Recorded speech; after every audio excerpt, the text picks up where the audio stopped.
Ser minero.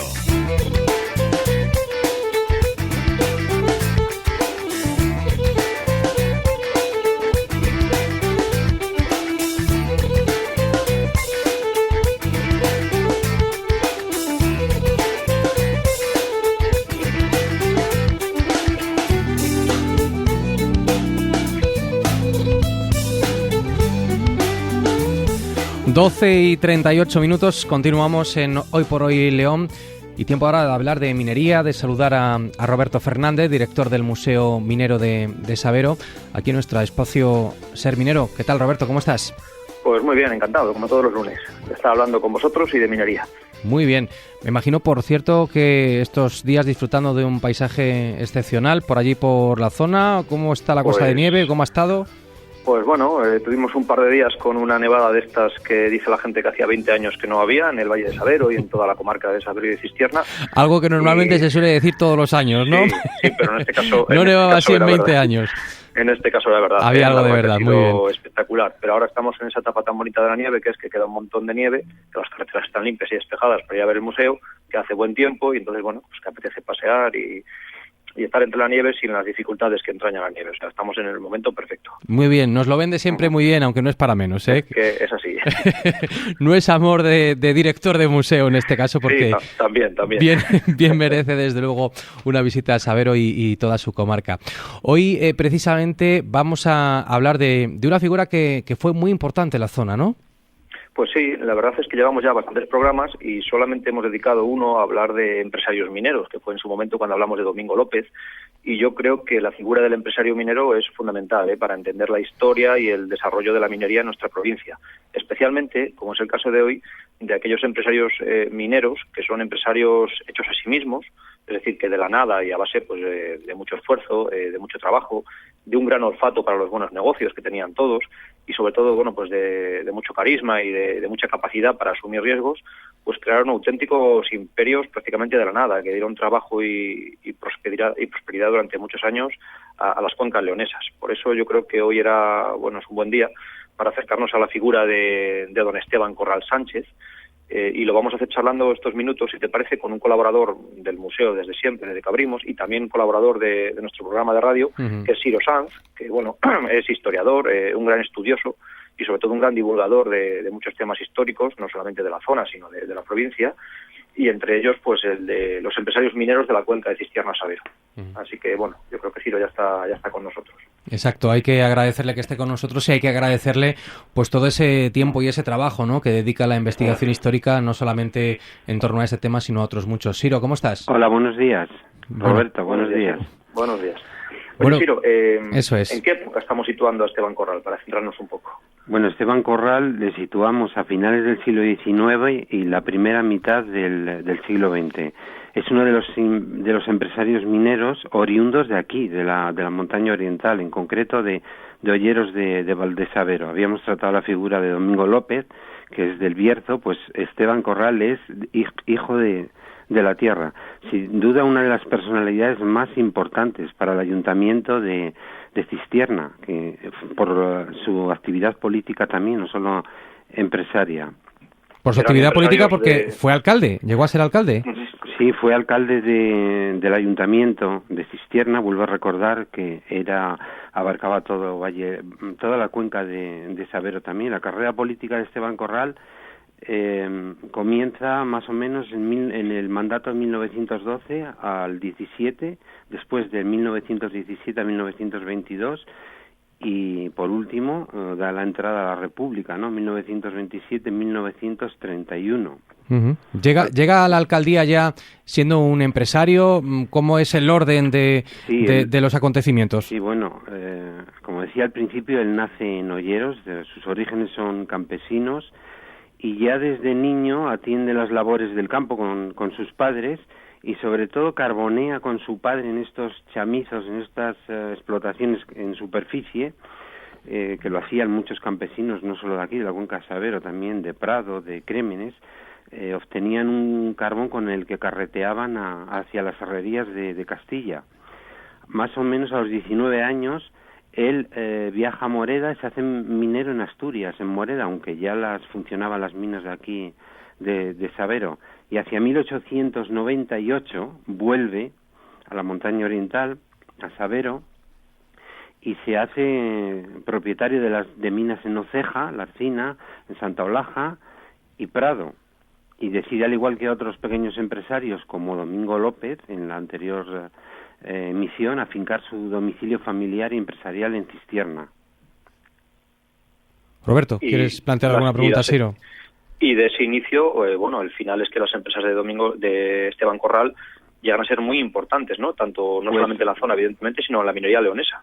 En empleados, muy en producción. Importantes, porque en los mejores tiempos de su buen hacer de empresario llegó a tener 400 empleados. Entre las propiedades que llegó a tener su empresa podemos citar las minas de Prado de la Guzpeña, Mina La Única en Casetas, en Oceja, Mina La Encarnación en Sabero, minas e instalaciones abandonadas en 1914 por los franceses, en Trapa, una empresa francesa que había en Crémenes, con el domicilio aquí en Cistierna, todas las instalaciones que esta empresa francesa tenía en el triaje, entre Ocejo y Santa Olaja. En Cistierna llegó a tener también una fábrica de aglomerados, con todos los terrenos situados estratégicamente junto al ferrocarril de la Robla, una fábrica de harinas y numerosos edificios. La actividad política de Esteban Corral en Cistierna es tan importante que el plan urbanístico de Cistierna sin Esteban Corral no se entendería. Cistierna pasa de ser, a finales del siglo XIX, 1898, un pequeño pueblecito en la ladera oeste de Peñacorada, a dar el salto hasta la carretera de Sagún a las Arriondas y luego hasta el ferrocarril.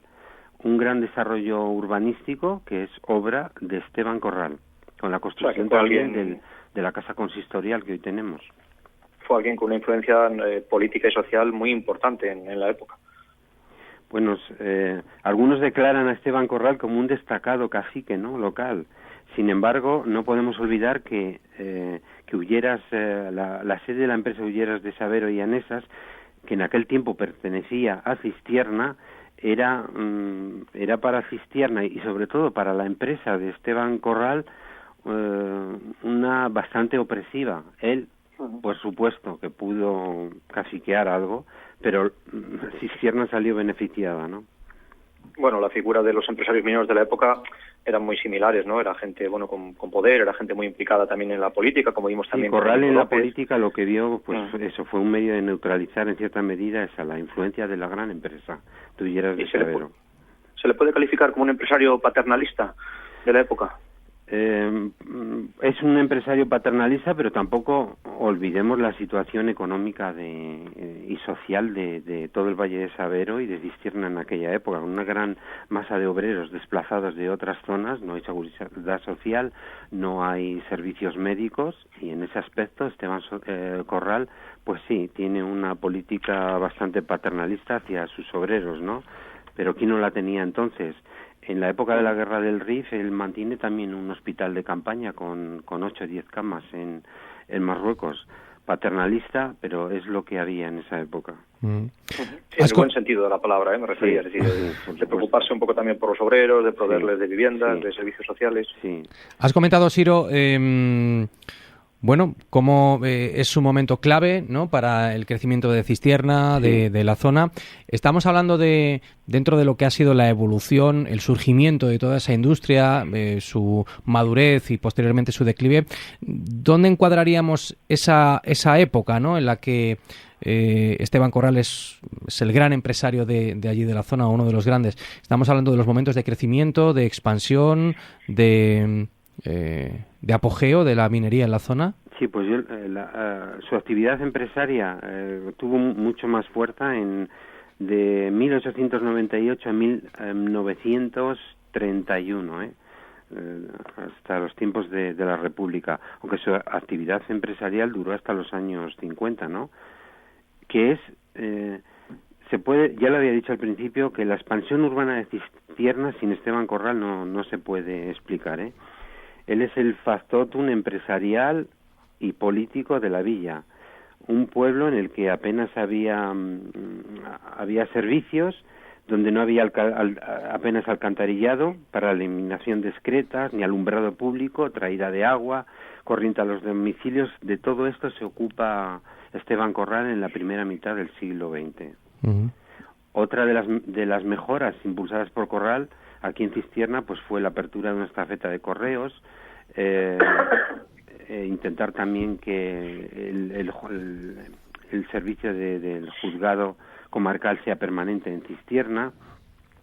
Se abre una cartería muy importante y mejoras en las escuelas de Cistierna y de todo el concejo. Uh-huh. ¿Cómo evoluciona posteriormente todo eso y qué ocurre al final con este pequeño gran imperio minero de Esteban Corral?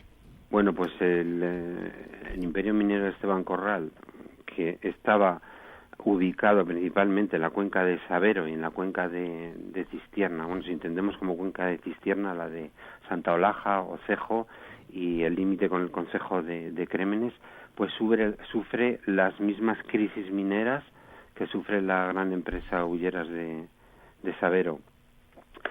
Parece ser que Esteban Corral, pues ya muy mayor, no supo o no fue bien aconsejado, y las empresas de Esteban Corral a partir de los años 50 sufrieron un declive prácticamente total, hasta los años 60 y 70, que han desaparecido prácticamente por completo.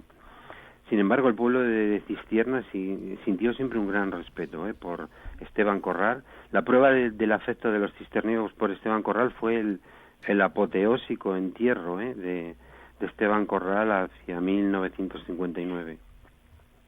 Y sin embargo, Siro, nos ha quedado muy poco testimonio, ¿verdad?, escrito de la figura de este empresario. No hay archivos de empresa. Pues no hay archivos, no hay documentación, algo que ocurre también con la empresa de Tiburcio Ballinas y otras pequeñas empresas de aquí, de la cuenca Sabero-Cistierna, ¿no? Hoy el recuerdo de Esteban Corral pues permanece en una calle dedicada a su persona aquí en Cistierna. Si le preguntamos a cualquier joven de entre 14 y 25 o 30 años quién fue Esteban Corral, pues pocos sabrían decirnos algo de él. Porque sus minas directamente cerraron, los activos no fueron adquiridos por otro grupo minero. ¿Se sabe algo al respecto, sí, Siro? En Prado de la Guzteña, las minas que tenía allí Esteban Corral al final fueron explotadas por Tiburcio Ballinas. Las de Oceja pues cerraron y sí, fueron explotadas a cielo abierto, creo hasta a los años 80, aquí en la Arcina. En la Arcina se conserva todavía un gran complejo levantado por Esteban Corral, con los lavaderos que hoy son el ayuntamiento de la Arcina, una vía métrica de unos 4 kilómetros, restos todavía en casetas de oficinas, de economato, y sí, todavía el pasado minero de la comarca y del poderío de la empresa de Esteban Corral, pues hay restos, pero restos todavía importantes. De acuerdo, bueno, ¿cuántas cosas sabe Siro, no, Roberto? La Siro verdad es nuestro historiador de cabecera para cualquier tema de empresarios mineros y de historia de la mina en la comarca. Y hay que, cuando yo digo que de este empresario y de otras muchas empresas apenas quedan archivos, algún día hablaremos un poco de los archivos mineros, pues hay que reconocer la labor de personas como Siro, bueno, pues que dedican muchas horas de su tiempo por nada, a investigar en archivos, a hablar con familiares, bueno, y a tejer un poco esa historia que no se encuentra prácticamente ya porque han desaparecido las empresas y todos sus archivos. Entonces, bueno, es una labor encomiable. Y le agradecemos que la comparta con nosotros. Siro, muchísimas gracias. Muchas gracias. Un fuerte abrazo y también gracias, hasta la próxima. Le decimos a Roberto Fernández. Un fuerte abrazo. Hasta el próximo lunes.